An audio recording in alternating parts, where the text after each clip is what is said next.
estão me ouvindo bem? Legal, gente.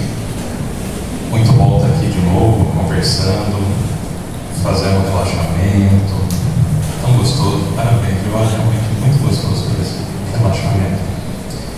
E aproveitar um pouquinho do nosso tempo para pensar um pouquinho nas coisas da alma, né? Como nós já estamos no dia 21, mas estamos no comecinho do ano ainda, né? Começo do ano é tempo da gente pensar um pouquinho nas coisas que a gente quer fazer diferente, né? Nas coisas que a gente quer mudar. Por isso que a gente pensou em fazer essa reflexão hoje sobre esse tempo que é um tempo de mudança, né? As mudanças são de vários tipos, né? Mas tem basicamente dois tipos. Tem aquelas mudanças que acontecem e a gente acha legal, tem aquelas que acontecem e a gente não acha legal. Tem aquelas que a gente consegue ter algum controle e tem aquelas que a gente não consegue ter algum controle nenhum, na verdade, né? Então hoje nós vamos focar nossa atenção naquelas mudanças que a gente consegue trabalhar, que a gente consegue mexer, que a gente consegue mudar. Então, vamos tentando adequar o som, vamos mudar o som, ficou bom? Legal. Então, as mudanças que geralmente a gente tem controle são mudanças pequenas. E são nessas mudanças que a gente vai focar hoje. Que geralmente aquelas coisas grandes que acontecem de mudança na nossa vida, nem sempre a gente tem muito controle sobre elas. E as pequenas mudanças, por serem pequenas, elas não são menos importantes. Antes da gente começar a falar de mudança, como o nosso nosso tema é tempo de mudança, vamos falar um pouquinho sobre o tempo. Vocês já pararam para pensar que o tempo é um conceito um pouquinho relativo? No seguinte sentido: quando a gente está fazendo uma atividade que a gente sente muita satisfação de fazer, quando a gente faz alguma coisa que a gente gosta bastante, o tempo ele passa muito rápido. A gente fala, poxa, nem vi a hora passar, né? Ao contrário, quando a gente está fazendo alguma atividade penosa, alguma coisa que a gente não gosta, parece que o relógio não anda, né? Fala, olha, o relógio está quebrado e tal, né? Então isso é uma dimensão meio que psicológica do tempo. O relógio ele passou do mesmo jeito, só que a gente tem a percepção que ele passou mais lento, mais rápido, de acordo com a nossa disposição interna. Mas, além disso, além dessa dimensão psicológica que torna o tempo algo relativo, tem uma dimensão que é física mesmo. E aí nós vamos encontrar lá na Gênesis, quinto livro da codificação, mais especificamente no capítulo 6, chamado Uranografia Geral, uma mensagem, um ensaio, na verdade, do espírito Galileu Galilei. E ele fala, dentre outras coisas, sobre o tempo. E o Galileu ali ele vai nos dizer que o tempo é a sucessão das coisas. Mas ele faz a seguinte observação, que eu vou pedir licença para ler. Fora dos mundos, somente a eternidade substitui essas efêmeras sucessões e enche tranquilamente da sua luz imóvel a imensidade dos céus. É até um pouco poético assim, né? Então o Galileu está dizendo que o tempo existe quando nós estamos vivendo num planeta como esse nosso. Se a gente sair do nosso planeta um dia, quando nós conseguirmos, quando a nossa evolução nos permitir, a gente vai perceber que o tempo, na verdade, era uma ilusão. Ele não existe. Só existe a eternidade. Parece um pouquinho estranho, são um pouquinho estranhos para a gente. Mas eu peguei alguns dados para a gente entender isso que o Galileu quis dizer. Essa imagem é do planeta Mercúrio, o planeta que está mais perto do Sol. Então a gente, pensando que a gente mudou de ano, agora, há menos de um mês, estávamos em 2024, agora estamos em 2025. Por quê? Porque a Terra deu uma volta em torno do Sol.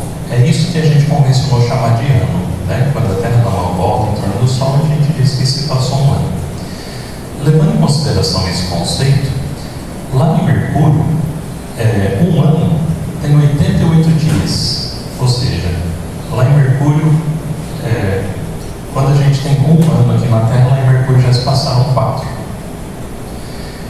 Isso é ruim para a gente no seguinte sentido: nós teríamos 4 vezes mais idade, claro. Talvez nós tivéssemos aqui 200 anos, 200 e poucos anos, se nós vivêssemos em Mercúrio. Por outro lado, se a gente pegar o planeta Netuno, que é o último planeta do Sistema Solar, um ano em Mercúrio é equivalente a 165 anos aqui da Terra. Aí é o inverso. Lá todos nós seríamos bebê de pó, né? Teríamos acabado de nascer. Percebe como que o tempo é relativo? É isso que o Galileu quis dizer. Se a gente pegar a questão dos dias, a gente diz que passou um dia quando a Terra deu uma volta em torno do seu próprio eixo, que é o que a gente chama de movimento de rotação. Vamos pegar um planeta vizinho, para não ir muito longe, o planeta Vênus.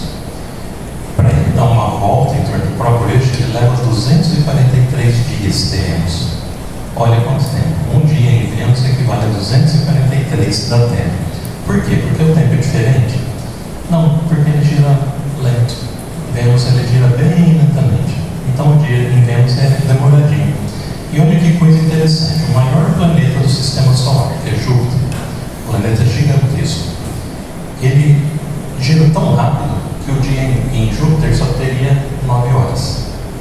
Aí a brincadeira que eu faço, pensando nisso, é que a gente deve torcer para um dia nós termos a tecnologia suficiente. Como hoje a gente mora numa cidade e trabalha em outra, um dia talvez a gente possa morar no planeta e trabalhar em outro. Seria muito conveniente se a gente trabalhasse em Júpiter, que se lá o dia tem 9 horas, imagina que a gente ia trabalhar umas 3 horas por dia, né? E a gente voltasse para passar o final de semana em Vênus, porque aí a gente ia ficar quase 500 dias em casa. Então nós temos que torcer para o pessoal aí conseguir naves espaciais, conseguir colonizar os planetas, né? A gente trabalhar em Júpiter e descansar em Vênus. Mas o que importa para a gente é o tempo aqui da Terra, né? Que nós estamos vivendo aqui. Então, se nós pararmos para pensar na prática, há pouco tempo atrás era 2024, agora é 2025. Além de mudar a folhinha, de mudar o calendário, o que mais que na prática mudou de verdade? Se a gente parar para fazer uma reflexão, talvez a gente chegue à conclusão que nada mudou, né? O que era em 2024, lá no final de 2024, continua sendo em 2025.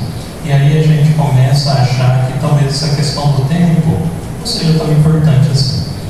Mas eu queria dizer para vocês que é muito importante, sim, a questão da passagem do ano, a gente ter esses marcadores de tempo. Porque isso faz uma diferença, se não fora, mas dentro de nós faz uma grande diferença. Porque a gente tem a sensação de que fechou um ciclo e está começando um outro ciclo. E quando a gente começa um ciclo novo, tem uma disposição dentro da gente que é muito positiva, porque a gente percebe que nós temos a chance de recomeçar.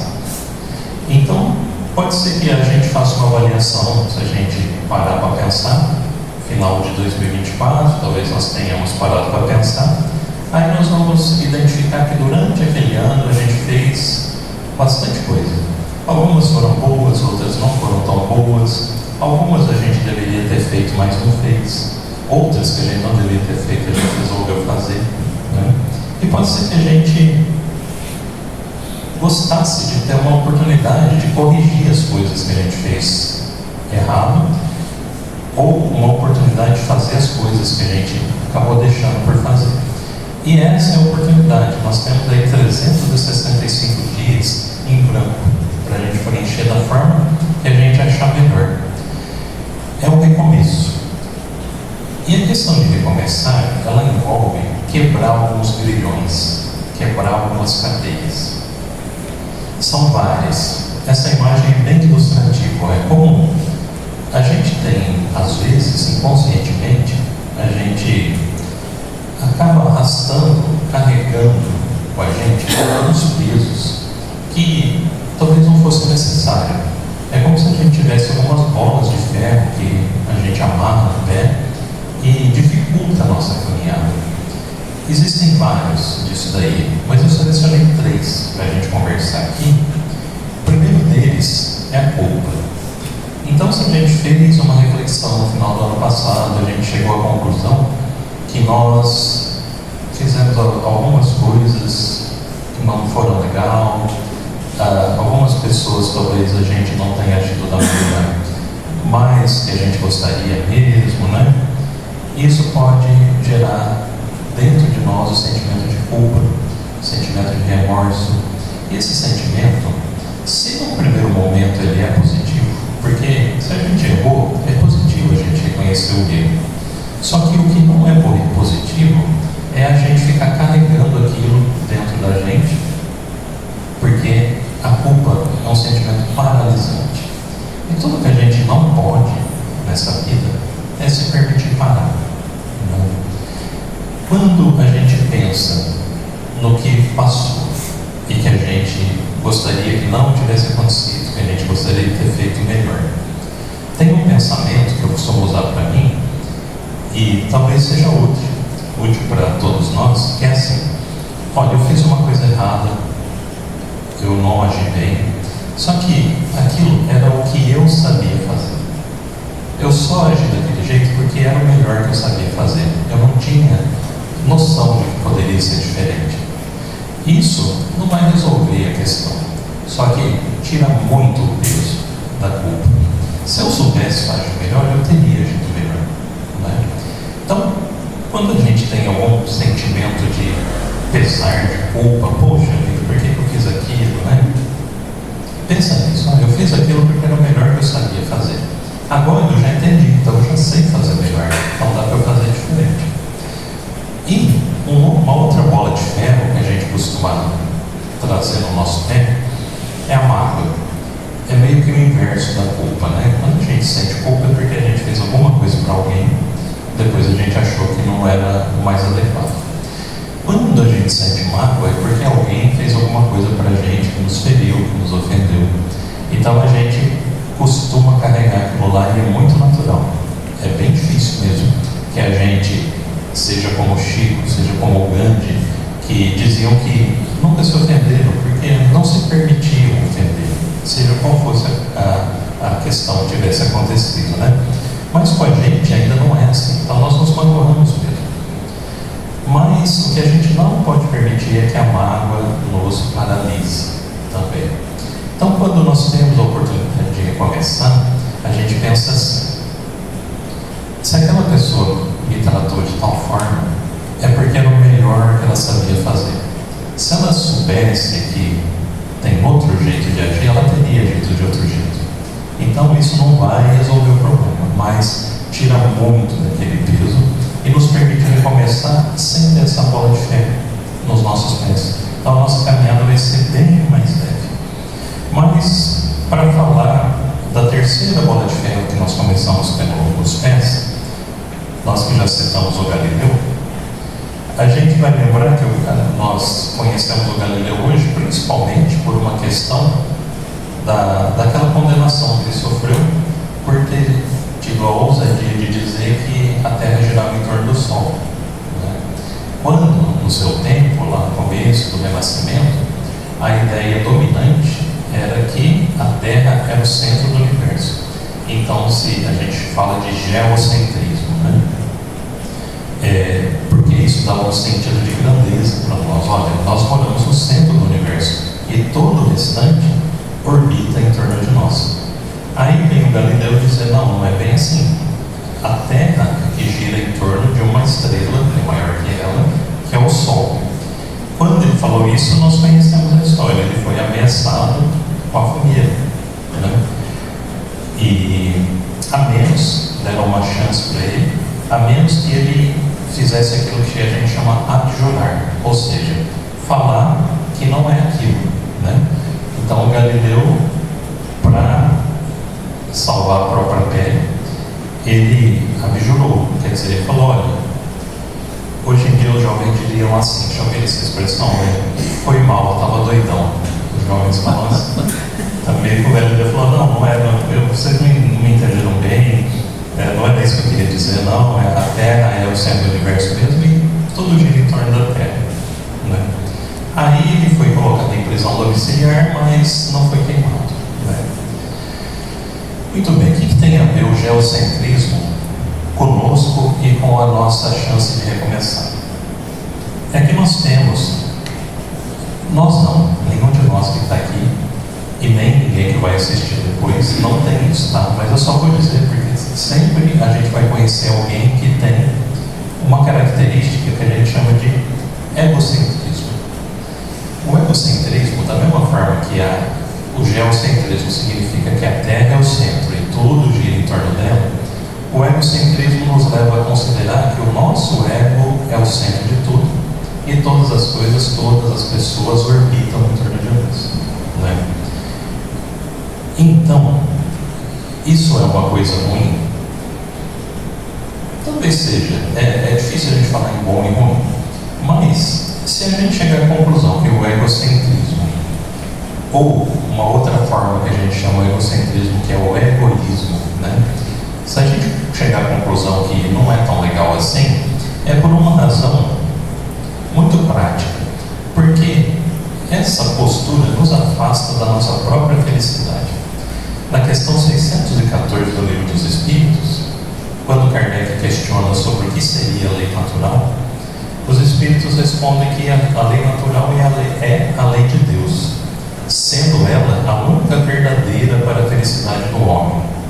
Indica-lhe o que deve fazer ou deixar de fazer. E ele só é infeliz quando dela se afasta. O André Luiz tem uma frase muito feliz assim, que ele diz: quando a gente tem uma semana de evangelho, a gente já sabe a saciedade o que devemos fazer. Quer dizer, a gente está careca de saber o que a gente tem para fazer. Nós que temos um pouquinho mais de uma semana de evangelho, nós sabemos que a lei de Deus é uma lei de fraternidade, é uma lei de solidariedade, não é? Então, ela não condiz muito com uma postura egocêntrica. E como os Espíritos disseram para Kardec, nós só somos infelizes quando nos afastamos da lei de Deus. E se o egocentrismo está no lado oposto da lei de Deus, nós estamos cultivando a nossa própria infelicidade, que é tudo que nós não queremos. A nossa busca é pela perfeição, sim, como nos ensina a doutrina, mas a perfeição, como também nos ensina a doutrina, ela sempre tem um atrelamento, que é essa palavrinha tão bonita, felicidade, que é o nosso objetivo afinal, né?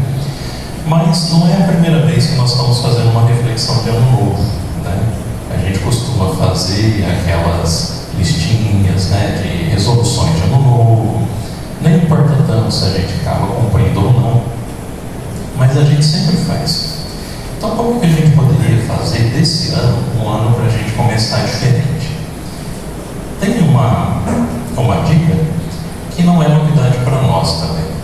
Naquela famosa questão 919 do Livro dos Espíritos, quando Kardec perguntou qual que seria o meio prático, né? Kardec pergunta o meio prático, sem muita filosofia, de nós nos melhorarmos nesta vida. E quem vai responder é o Espírito Santo Agostinho. E ele diz, aquela célebre resposta: um sábio da antiguidade já vos disse, conhece-te a ti mesmo. Mas o Kardec ele fez um puxadinho nessa pergunta. Ele abriu a questão 919A para esclarecer um pouco melhor. Ele disse: olha, concordo e sabemos que o autoconhecimento realmente é o que importa, mas a dificuldade está exatamente em a gente se autoconhecer. Como que a gente faria para se autoconhecer? Aí o Agostinho vai dar aquela resposta célebre que ele fala assim: fazei o que eu fazia na minha última existência, ou quando eu estava na Terra, né? Toda noite antes do sono eu passava o meu dia em revista, aí eu observava se não tinha feito nada que alguém pudesse reclamar de mim, se eu não tinha faltado com algum dever, e quando eu percebi que eu tinha feito alguma coisa que eu poderia consertar, no outro dia eu ia me esforçar para consertar. Foi assim que pouco a pouco, gradativamente, eu fui me melhorando, nos diz o Agostinho. E ele nos sugere que façamos a mesma coisa. Como essa questão é bastante famosa, é possível que todos nós já tenhamos feito essa tentativa, né? Quando chega em casa, não quando chega em casa, na hora de dormir, a gente senta na cama, porque se dormir, se deitar, vai dormir. E sentadinho na cama, a gente faz uma revisão do nosso dia. Mas eu sempre capaz de apostar com os amigos que nenhum de nós nunca teve uma crise de consciência desse tipo aqui, ó. A hora que eu estou lá no meu travesseiro, lembrando do meu dia, será que algum de nós já pensou, olha, poxa, roubei um carro hoje, eu não deveria ter roubado aquele carro, né? Nenhum de nós, sou capaz de apostar. Ou então a gente fala, poxa vida, eu assaltei aquele banco lá hoje, mas pensando melhor, acho que eu não devia ter feito isso. Nenhum de nós, com certeza. Não vai passar pela nossa cabeça essa questão. E isso é muito legal, porque isso demonstra que algumas grandes mudanças nós já realizamos dentro de nós. Determinadas coisas a gente fica constrangido até de falar, né? De pensar, olha, eu roubei o carro de uma pessoa, é estranho para a gente até falar isso, né? Porque já está dentro de nós, já está no nosso DNA que a gente não vai fazer isso, né? Mas tem algumas coisinhas pequenas que às vezes vão passar pela nossa cabeça, às vezes a nossa consciência ela vai nos apontar, olha, presta atenção nisso daqui. O Agostinho, quando ele era vivo, né, nessa encarnação, que ele falou que ele fazia essa meditação noturna, né, ele viveu no século IV depois de Cristo, ano 300 e pouco. E ele escreveu vários livros, dentre eles um que é uma autobiografia. E é uma autobiografia de tal maneira sincera que ele chamou o livro de Confissões. É como se ele estivesse diante de um confessionário e ele abre o seu coração, assim, ele deixa a sua vida ser um livro aberto e ele deixa registrado tudo que ele fez, de bom ou de ruim. E tem uma passagem curiosa, vou contar rapidamente, que está lá nas Confissões do Agostinho, que ele lembra, depois dos 30 anos, entre 30 e 40 anos, ele diz que ele sofreu uma grande transformação na sua vida, porque ele narra que ele tinha hábitos muito ruins, e até os 32 anos ele levou uma vida assim, que não era recomendada. Aos 32 anos, ao ler um trecho de uma epístola de Paulo aos Romanos, ele teve como que um estalo, e ele se tornou um homem completamente diferente, a ponto de chegar a ser o Agostinho que nós conhecemos hoje e admiramos, né? Mas então, depois dos seus 30 anos, ele estava lá refletindo e lembrou de um fato que aconteceu quando ele tinha 16 anos. Ele era um rapazinho lá, um adolescente, né? E ele disse que ele estava com os amigos uma vez, passando um dia na vadiagem. Essa é a expressão que ele usa. Ele passou o dia à toa, fazendo nada assim que fosse importante, né? Até que começou a entardecer, eles resolveram voltar para casa. Eles moravam numa região rural. E quando estavam retornando, eles passaram por uma cerca que dividia a propriedade do pai do Agostinho, que era um comerciante próspero, né, com a propriedade do vizinho. E do lado de dentro da propriedade do vizinho tinha uma pereira, um pé de pera, com alguns frutos. E o que os jovens, Agostinho no meio, resolveram é que eles iam pegar todas aquelas frutas sem pedir para o dono. Só que, como ainda estava claro, eles ficaram com medo de o dono aparecer e, como se diz hoje, dar ruim. Aí eles combinaram que eles iam voltar quando tivesse escuro. E fizeram assim, por volta das 10 horas da noite, eles voltaram lá e não sobrou uma pera no pé. O Agostinho conta que ele nem gostava muito daquela fruta, deu uma mordida aqui numa fruta, outra mordida na outra fruta, mas acabaram jogando para os porcos todas as frutas. Ou seja, eles depenaram o pé de pera sem pedir para o vizinho, sem tirar nenhum proveito assim, de alimentação, até porque não precisava, não passava fome, nada disso, né? Só que parece uma coisinha pouca, bobinha, né? Hoje, assim, a gente olhando para uma coisa assim, ó, aqui na nossa região não tem pé de pera, mas tem pé de laranja, né? Então, assim, ninguém precisa confessar,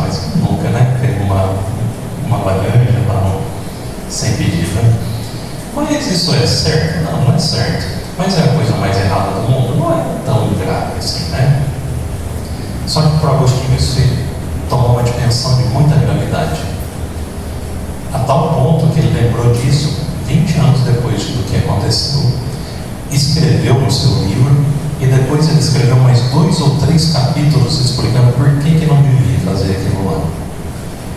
E a conclusão que Agostinho chegou é o seguinte: ele ficou tão preocupado dele ter feito aquilo, porque ele diz assim: olha, eu não passava fome, eu nem gostava daquela fruta, né? No final das contas, eu nem comia fruta, joguei para os porcos. Então, eu e os meus amigos fizemos aquilo pelo simples prazer de fazer uma maldade. E quem faz uma coisa pelo simples prazer de fazer a maldade, ainda que seja pequena, também é capaz de fazer coisas grandes. Essa foi a preocupação que Agostinho teve. Aí, eu me lembrei de um ditado que diz assim: ó, cesteiro que faz um cesto faz um cento. Ou seja, um artesão que consegue fazer um cesto, ele consegue fazer uma centena de cestos. Porque quem é capaz de fazer um cesto, tendo a oportunidade e o tempo, ele vai ser capaz de fazer 100 cestos. Essa é a questão que o Agostinho nos traz, para a gente prestar atenção nas pequeninas coisas. Mas não é só o Agostinho que diz isso. A gente vai encontrar no Evangelho de Lucas, capítulo 16, no finalzinho da parábola dos talentos, a afirmação de Jesus assim: quem é fiel no pouco, também é fiel no muito. E quem é desonesto no pouco, também é desonesto no muito. E no Evangelho de Mateus, escrito de uma outra maneira também no final da parábola, Jesus adverte da seguinte maneira: como foste fiel nas pequenas coisas, dar-te-ei a intendência das grandes. Então, para o bem ou para o mal, para as coisas boas ou para as coisas menos boas, as pequenas coisas importam. E nós vamos encontrar numa música do cancioneiro nacional, do Milton Nascimento, uma música chamada Viola Enluarada. Vocês devem conhecer, ela é bem famosa e bonita. Ela começa assim: a mão que toca um violão, se for preciso, faz a guerra, mata o mundo, fere a terra. Mais ou menos no mesmo sentido que nós estamos querendo dizer. Então, para as minhas reflexões, eu uso isso aqui que eu chamo de micromandamentos. Então, eu vou compartilhar com vocês algumas coisinhas corriqueiras que acontecem no nosso dia a dia. Vocês vão ver que é tudo coisa bobinha. E eu queria reafirmar que tenho certeza que nenhum de nós faz nenhuma dessas coisas que eu vou dizer. Mas é importante que a gente passe, às vezes, para o nosso vizinho, para o nosso colega de trabalho, né? Então, essa que é a ideia. Na verdade, nem são 10 micromandamentos, né? Acho que são 7. Mas o primeiro: não colarás na traseira do carro da frente, nem darás luz alta, nem buzinarás. Eu acho que em Monte Azul não sei se acontece isso. Acredito que não. Mas em algumas cidades, em Bebedouro, por exemplo, tem um pessoal nervoso no trânsito, vocês imaginam. Então ele vem e dá luz alta e cola atrás da gente, né? Se você estava em estado de graça naquele dia fazendo uma oração, ele já te tira do sério, você já fica nervoso, aí aquilo forma aquela corrente, né? Aí você já vai no carro da frente, já vai buzinar no carro da frente. É uma coisinha tão bobinha, acontece com todo mundo no nosso dia a dia, né? Mas como nós estamos fazendo uma reflexão com um certo rigor do Santo Agostinho, nós precisamos entender que se nós fazemos isso, ou quem faz isso, precisa prestar atenção que acender um sinalzinho amarelo, não é? Lá no final eu vou dizer por quê tem que ter um sinalzinho amarelo. Tem o outro lado da coisa, ó. Não interromperás o trânsito para bater papo, nem passearás devagarzinho atrapalhando o tráfego. Tem essa questão também. Esse é o inverso do apressadinho, né? É aquele que a gente fala assim: ó, comprou a rua para você? Porque ele está ali no meio, conversando às vezes, né? E interrompe o trânsito. Isso é um crime? De jeito nenhum. Não é um crime, absolutamente. Mas Tem uma luzinha amarela nisso daí que nós vamos perceber qual que é. Uma outra coisa: não deixarás teu carrinho atravessado no corredor do supermercado. Já tiveram essa experiência? Às vezes você precisa passar. Os corredores do supermercado, eles não são muito espaçosos naturalmente, né? Mas existem algumas vezes que parece que a coisa é calculada por um engenheiro. Assim, você tem um carrinho, ele está atravessado exatamente no lugar que não poderia estar. E às vezes você está ali com pressa, nem gosta muito de ir em supermercado, né? Aí tem aquele carrinho lá no meio. Isso é uma coisa criminosa? De jeito nenhum. Acontece muito, né? Mas é uma coisa bobinha. Só que se a gente para o nosso carrinho atravessado no meio do supermercado, tem um sinalzinho amarelo, isso daí também. Essa daqui eu acho ótima. Não obrigarás teu vizinho a ouvir tuas músicas favoritas. Quem não tem um vizinho assim, né? Que quer compartilhar o gosto musical dele com a gente. E nem sempre bate, aliás, nunca bate, né? Mas tem alguns que gostam de fazer essa caridade, né? É uma coisa que é ruim. Esse caso aqui eu acho que até ele é enquadrado como uma contravenção, né? Uma perturbação do sossego, uma coisa assim, né? Mas é uma coisa leve. Ninguém vai para a cadeia, por exemplo, por causa disso aí. Mas quem compartilha o seu som musical, o seu gosto musical com o vizinho, precisaria prestar atenção numa luzinha amarela também. Uma outra coisa: entenderás que diminuir o outro não te torna grande. O Haroldo Dutra, que ele é muito conhecido, né? Todos conhecemos, ajurador, escritor espírita, ele diz assim, metaforicamente, que nós costumamos usar um óculos, uma lente, que ela é muito peculiar, parece uma lente bifocal, porque a lente diminui a outra pessoa e aumenta a gente. Então nós nos enxergamos grandes e enxergamos os outros pequenininhos, né? E às vezes a gente, por descuido, até inconscientemente, a gente tem naquela competição, principalmente hoje, que é um mundo tão competitivo, de tanta concorrência, né? Às vezes a gente sabe aquele jeito, quem não quer nada, assim, faz uma frasezinha que diminui o outro para se ressaltar a si mesmo. É uma bobeirazinha. Só que tem um sinalzinho amarelo também. E está acabando já, estou percebendo que eu estou deixando vocês deprimidos com essa questão aqui. Mas pouparás o ouvido alheio de relatos sobre o quanto você é maravilhoso. Então nós somos maravilhosos, todos nós somos maravilhosos, mas ninguém precisa, a gente não precisa ficar comunicando aos quatro ventos que nós somos tão maravilhosos assim, né? Até porque a gente não gosta, quando algum maravilhoso vem explicar pra gente por que ele é tão maravilhoso, a gente não gosta muito, né? Mas se a gente tem esse hábito aí, sinalzinho amarelo. E o último e o mais difícil: aprenderás a conviver com todos que praticam as virtudes acima, e mesmo assim não acharás que a espécie humana é um caso perdido. Então, a gente não pode, inclusive, tem alguém que parou o carrinho do supermercado lá no meio, né? Não sou eu não faço isso. Mas, vamos dizer assim, igual a gente falava quando a gente ouvia quando a gente era criança, Deus está te vendo também se você está ficando nervoso, se você está ficando irritado, se você vai brigar. Então não pode as duas coisas. Nem pode parar o carrinho no meio, e nem pode ficar nervoso porque o outro parou o carrinho no meio.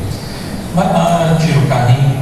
Se é alguém um pouquinho mais nervoso, né, ele vai te olhar com cara feia, que está mexendo o carrinho dele, aí vai dar tudo certo, né? Então, a gente não pode praticar essas virtudes, mas também não pode ficar irritado com quem pratica. Até porque aquilo que a gente falou, as pessoas fazem aquilo que elas sabem fazer. Um dia elas vão aprender, né? Da mesma forma que nós. Enquanto não aprende, vai fazendo do jeito que sabe. Mas perceberam, pessoal? Todas essas coisinhas pequenininhas aí, o porquê que tem um sinalzinho amarelo, que eu coloquei insistentemente ali. O sinalzinho amarelo, ele significa o seguinte: olha, eu não estou sendo capaz de enxergar o outro. Ou se eu estou enxergando o outro, eu não estou sendo capaz de dar para ele os mesmos direitos que eu tenho. É isso que deixou o Agostinho tão preocupado lá. Porque eu começo a achar, meio que inconscientemente mesmo, que tudo orbita em torno de mim. E a mensagem de Jesus é a mensagem inversa, né? Jesus, ele consagrou o termo próximo, né? Quem que é o nosso próximo? É a primeira pessoa que eu encontrar quando eu sair daqui. E o meu próximo, ele é tão importante quanto eu. Não é mais importante do que eu, até porque a recomendação é amar o próximo como a si mesmo.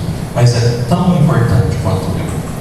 Quando a gente conseguir sair do egocentrismo para a solidariedade, para a fraternidade, da mesma forma que a humanidade evoluiu do geocentrismo para perceber que a Terra é um grãozinho de areia no universo imenso, né? A vida vai ficar mais fácil. Isso não é um discurso moralizante, porque a gente tem que ser bonzinho e ser santo. Não, é um discurso muito prático. O discurso do Agostinho mesmo. Porque a vida fica mais fácil. Vocês devem ter visto na Copa do Mundo, que foi no Brasil, a torcida japonesa, ela causou assim surpresa com o seu comportamento. Quando eles terminavam o jogo do Japão, eles saíam e limpavam o estádio, né? Não ficava uma garrafinha, não ficava um papel, nada, e faziam isso espontaneamente, de tal forma que a televisão foi perguntar para alguns deles: olha, por que vocês fazem isso? E a resposta foi simples assim: olha, é porque depois de nós vai ter outras pessoas que vão usar esse espaço, né? Não é que eles eram heróis, campeões da virtude, eles apenas conseguiam perceber o outro, né? Que depois que eles saíssem iam usar aquele espaço. Então, saíram do egocentrismo para perceber a família humana. Só para a gente ver como é que funcionam as coisas, né? Os exemplos do Chico, eles são sempre muito esclarecedores.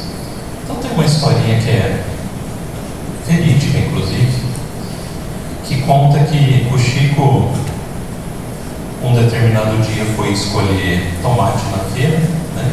Foi na feira cedinho e começou a escolher um tomate bom, um tomate estragado, um tomate bom, um tomate com bicho, um tomate bom, um tomate ruim. Aí quem conta essa história é Daniel da Silveira, escritor e orador espírita também, nosso vizinho aqui de Mirassol. E ele falou que perdeu a paciência, falou: Chico, deixa que eu escolho para você não sabe escolher tomate. Você está pegando um bom e um ruim, um bom e um ruim, por quê? Aí o Chico respondeu para ele que, olha, nós conseguimos vir cedo aqui na feira, então nós estamos tendo a oportunidade de pegar os bons tomates. Imagina a pessoa que vai chegar no final da feira, se eu pegar todos os tomates bons, só vai sobrar os ruins para ela. Perceberam como está invertido? O Chico era capaz de enxergar o outro maior do que si mesmo, né? E isso é um exemplo bastante... Assim, nós não somos Chico Xavier e nem devemos ter essa preocupação agora, mas isso só demonstra que é possível, e com uma coisinha pequena, né? Eu falei um monte de exemplos ruins, digamos assim, pequenos, e tem uma coisinha pequena, só que a gente sabe que quem faz essa coisinha pequena é capaz de fazer grandes coisas, e fez mesmo, porque a gente conhece o Chico, a gente sabe as coisas grandes que ele fez. Só que nas pequenas coisas ele também se revelava o mesmo Chico Xavier, né? E só para concluir, eu queria pedir licença para um poeminha, chama Pequenas Gentilezas. Ele é um poema que não tem rima, mas dá para a gente perceber na mensagem dele que é uma mensagem poética. Então ele diz assim: estive pensando na maneira como, quando você caminha por um corredor lotado, as pessoas recolhem as suas pernas para deixar você passar. Ou como estranhos ainda dizem Deus te abençoe quando alguém espirra. E das vezes que, ao derrubar limões de sua sacola de compras, outra pessoa o ajuda a recolhê-los. Na maioria das vezes, nós não queremos magoar uns aos outros. xícara de café quente e agradecer a pessoa que a entregou, sorrir para ela e esperar que ela sorria de volta, para que a garçonete nos chame de querido ou querida quando colocar na mesa a nossa tigela de sopa, e para que o motorista na faixa de pedestre nos deixe passar. Temos tão pouco uns dos outros agora, estamos tão distantes da tribo e do fogo, temos apenas esses breves momentos de partilha. Que eles sejam a verdadeira morada do sagrado, estes templos fugazes que construímos juntos quando dizemos: aqui, pega o meu lugar. Ou, por favor, você primeiro, pode passar na frente. Esse é um poema da poetisa norte-americana chamada Danusha Lameres, que é essa moça aí. Então, ela nos demonstra o poder das pequenas gentilezas, né? Existem pequenas coisas irritantes que acontecem na vida, mas existem pequenas gentilezas que fazem toda a diferença. Ela diz no poema que hoje em dia a gente não tem mais oportunidade de sentar em torno de uma fogueira para nos aquecermos juntos e ali a gente acaba trocando ideias, conversando, né? A gente tem muito pouco de contato humano, ou menos do que deveria ter.